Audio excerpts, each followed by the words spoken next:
Saya ingin katakan, kenapa kenapa saya menyatakan kok masih ada sih yang mau jadi presiden dengan warisan yang berat seperti ini? Saya katakan, apa sih warisan yang berat dari Presiden Jokowi? Istilah saya sekarang warisan Jokowi. Warisan Jokowi itu satu adalah utang yang sudah bagaikan negara ini terjerat pinjaman online, pinjol.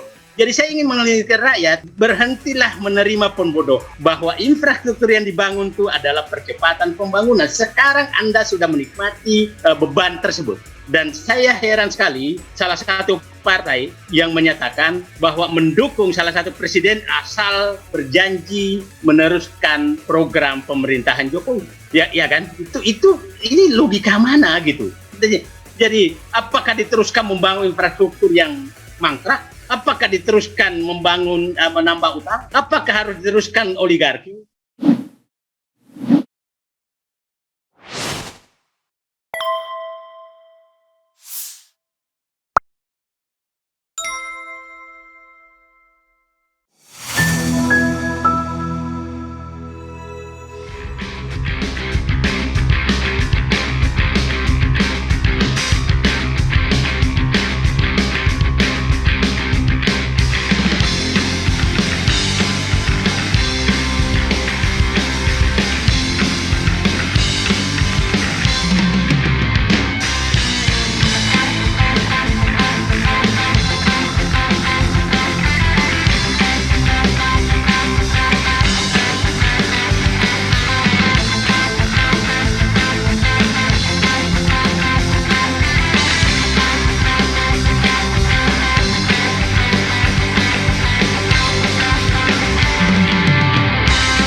Saya ibaratkan pemerintahan sekarang sebenarnya bagaikan perahu finisi yang sudah kehilangan kendali dan hanya membiarkan angin itu membawa kemana saja arah yang diinginkan oleh angin.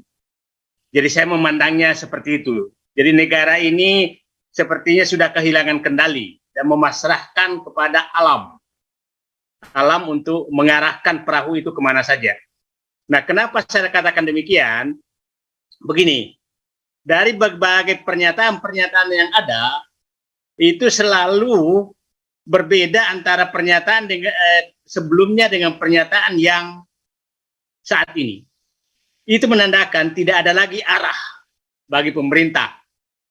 Beberapa bulan lalu menyatakan ekonomi baik-baik saja, 4 minggu kemudian menyatakan dunia sudah makin gelap, tahun ini mendung, tahun depan akan gelap. Itu hanya beda 4 minggu. Sebelum pidato kenegaraan menyatakan kita surplus dan APBN kita bagus, atau menyatakan APBN kita tidak mampu, maka BBM harus naik. Nah, demi banyak hal. Nah, kita lihat sekarang, baru saja pidato Presiden menyatakan tahun 2022 mendung, 2023 gelap, dunia menyatakan resesi, tapi lihat postur APBN yang dibuat, yang baru disahkan kemarin. Apakah itu menunjukkan sesuai dengan pidato? Sangat-sangat berbeda dengan APBN yang ada. Kita coba lihat dari indikator-indikator yang dipaksakan, coba masih menaikkan pendapatan negara cukup tinggi, masih menaikkan pengeluaran dengan bangga selalu menyatakan baru pertama kali pendapatan negara 2.000 triliun. Di saat yang sama menyatakan baru pertama kali pendapatan belanja negara 3.000 triliun. Tapi pidato sebelumnya menyatakan bahwa ekonomi sedang susah. Nah, jadi saya menyatakan hanya pengamat yang rela meninggalkan ilmunya yang bisa mengamati keadaan kebijakan pemerintah saat ini. Dan sepertinya kalau dikatakan ini ya ilmu sedikit saja sebenarnya bisa menganalisis bahwa ini adalah pernyataan-pernyataan yang sangat sulit dipegang. Sehingga saya pernah menyatakan, Bapak Presiden, tolonglah kalau pidato berikan kode kepada kami rakyat Indonesia, apakah pidato Bapak ini serius atau tidak? Itu. Nah, jadi saya sudah sampai ke titik itu karena mungkin ratusan atau ribuan pernyataan beliau itu berbeda dengan pelaksanaan. Jadi saya ingin minta rakyat nggak usah terlalu anggap pidato tersebut karena belum tentu dilaksanakan.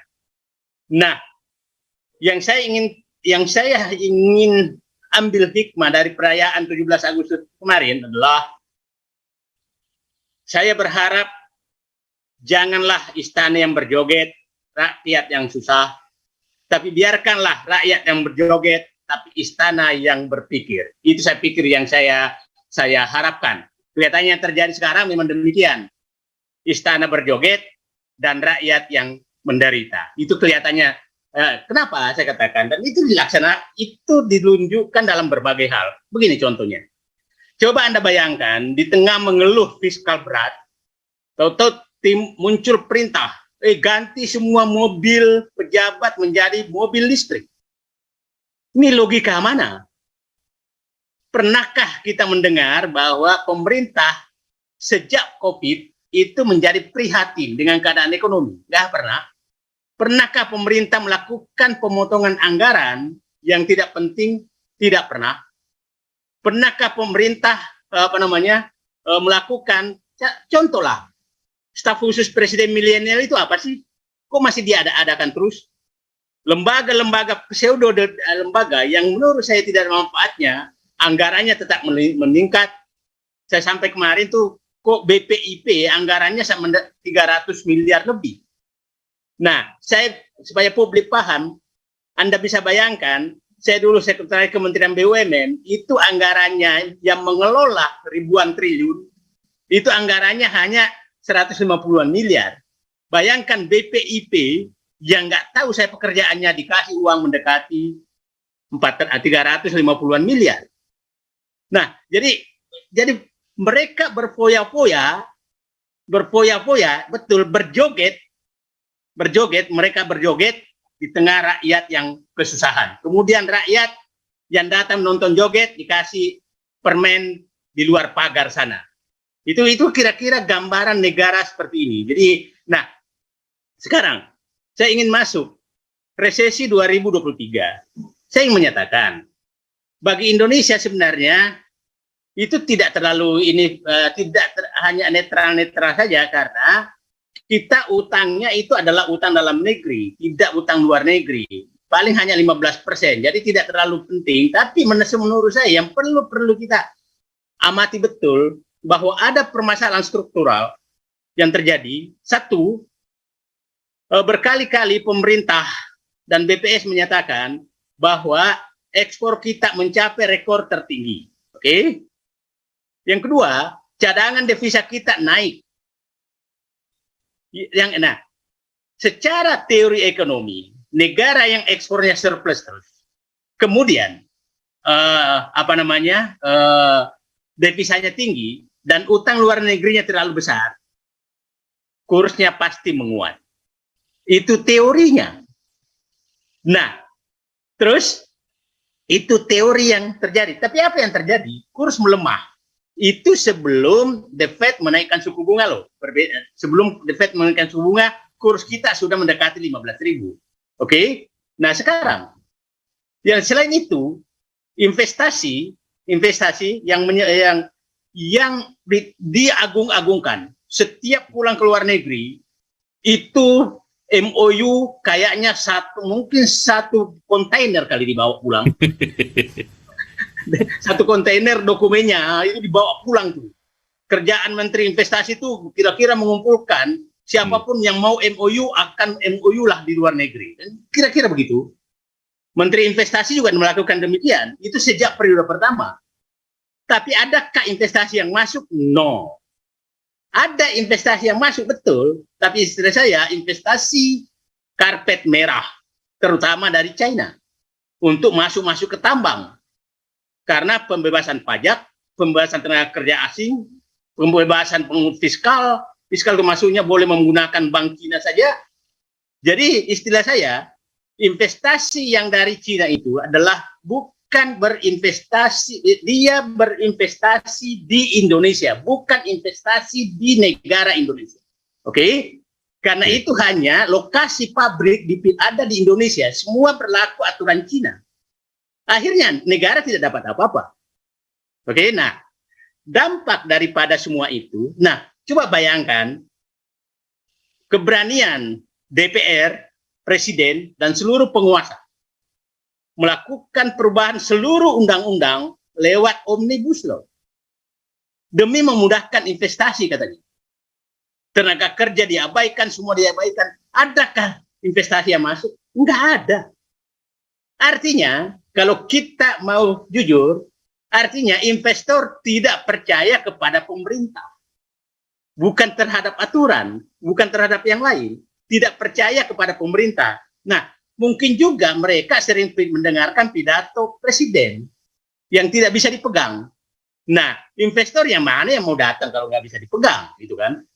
Berbeda dengan investasi Cina, investor Cina itu memang investor nekat.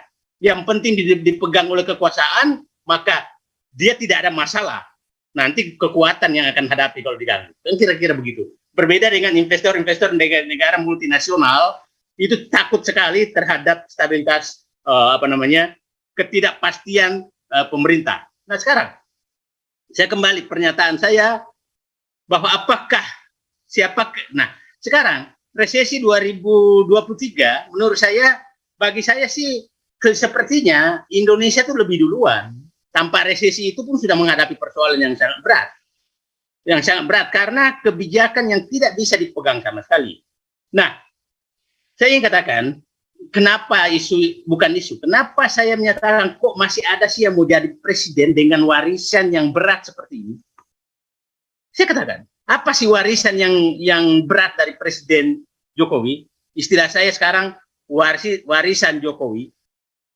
Warisan Jokowi itu saya katakan satu adalah utang yang sudah bagaikan negara ini terjerat pinjaman online, pinjol.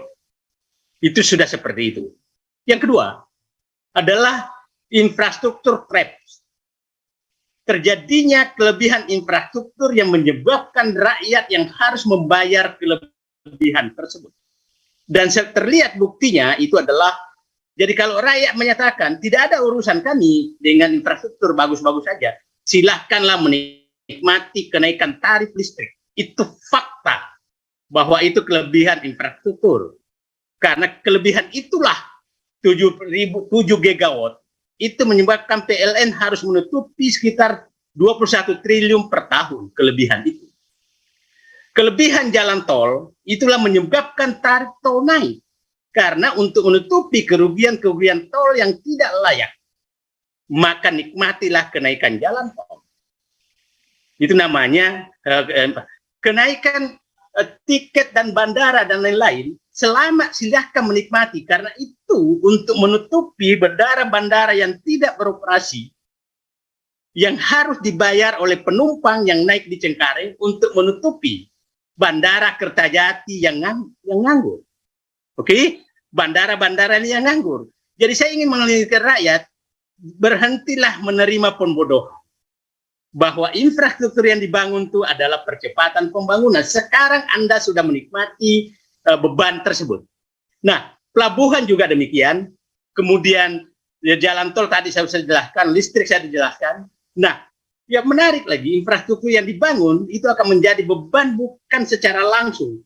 Nah, dengan bangga, pemerintah menyatakan bahwa sudah membangun sekian puluh waduk, sekian ratus ribu atau juta cetak sawah baru. Tapi faktanya menyatakan kita masih krisis pangan, bahkan menyatakan pindahlah ke non beras. Di mana logikanya Anda sudah menghabiskan uang triliunan untuk membangun irigasi, untuk membangun bendungan, tapi meminta rakyat tidak mengkonsumsi beras. Kalau itu memang ada pembangunan itu, artinya kalau 1 juta hektar lahan itu berarti tambahan dengan irigasi dan sawah, cetak sawah baru. Cetak sawah baru ingat ya, itu dilakukan di periode pertama loh. Kalau di periode pertama berarti kan udah selesai sawahnya semua, udah menghasilkan dong. Kenapa produksi padi tidak naik? Jadi saya sih berharap kalau pemerintah akan datang itu akan disibukkan untuk mengaudit semua anggaran yang mubazir yang dibuang-buang oleh pemerintah sekarang. Nah, itu infrastruktur. Yang ketiga adalah tadi utang, yang kedua adalah infrastruktur, yang ketiga adalah lembaga perusahaan oligarki. Oligarki itu memotong oligarki ini sangat berat. Dan saya heran sekali salah satu partai yang menyatakan bahwa mendukung salah satu presiden asal berjanji meneruskan program pemerintahan Jokowi. Ya kan? Ini logika mana gitu. Jadi apakah diteruskan membangun infrastruktur yang mangkrak? Apakah diteruskan membangun menambah utang? Apakah harus diteruskan oligarki? Nah, yang ketiga adalah masalah kohesivitas sosial yang betul-betul dirusak sedemikian rupa. Masuk akalkah seorang dari istana sudah menyatakan, apakah dengan pernyataan-pernyataan yang seakan-akan menempatkan rakyat adalah bagian dari luar negara ini, bukan mau memimpin rakyat, tapi membuat pernyataan-pernyataan provokasi. Masuk akalkah bahwa ada pejabat negara mau mengkudeta partai orang? Masuk akalkah ada pejabat negara mengancam bahwa akan saya kirim tentara? Padahal ini masalah hukum. Nah, ini pernyataan-pernyataan yang menempatkan rakyat adalah seakan-akan tanda kutip adalah musuh dari kekuasaan. Yang kelima adalah kohesivitas sosial. Kohesivitas sosial, tadi oligarki, kohesivitas sosial, tadi saya contohkan bagaimana memelihara buzzer dan lain-lain. Yang kelima adalah penegakan hukum. Penegakan hukum, kalau orang-orang yang kontra pemerintah maka gampang sekali diambil. Nah, yang terakhir adalah hubungan internasional. Itu yang ketujuh. Jadi itulah trait yang akan warisan Jokowi yang akan ditinggalkan.